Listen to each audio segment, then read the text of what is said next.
Going into art was a natural draw for me. Just look at. You're good. It's our practice. As a child, I didn't really knew that that was a career option for me. I had always been drawing ever since I was little, just because it's something easy to pick up. Drawing was practically free. It was a relatively inexpensive hobby.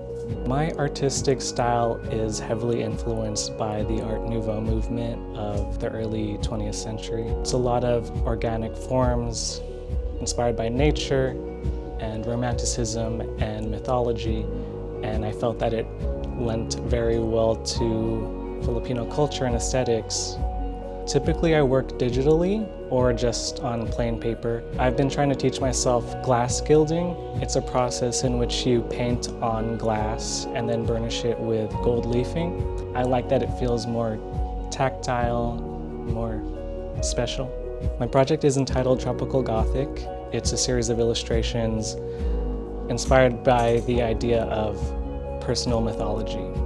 It reflects on the stories passed down from past generations and how I commune with my ancestors by presenting them almost as if they were a tarot deck of cards.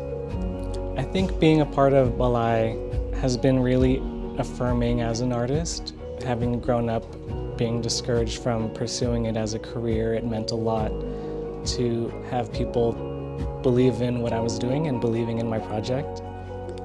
I feel like in my work, my goal was to take stories and putting them on this pedestal. My grandma used to tell this story where during World War II, when they had to flee to the mountains, her best friend would make mahjong tiles out of clay. And I know that seems like sort of an innocuous sort of detail, but I think there's a greater statement there about ingenuity and perseverance. And I think that's what I want to accomplish through my work. To aspiring Filipino artists, I'd say create the project that you've been waiting to create. I spent a long time expecting and waiting to see my perspective represented in Filipino art until I just made it myself. Because the art scene needs those voices, those stories, and those other perspectives.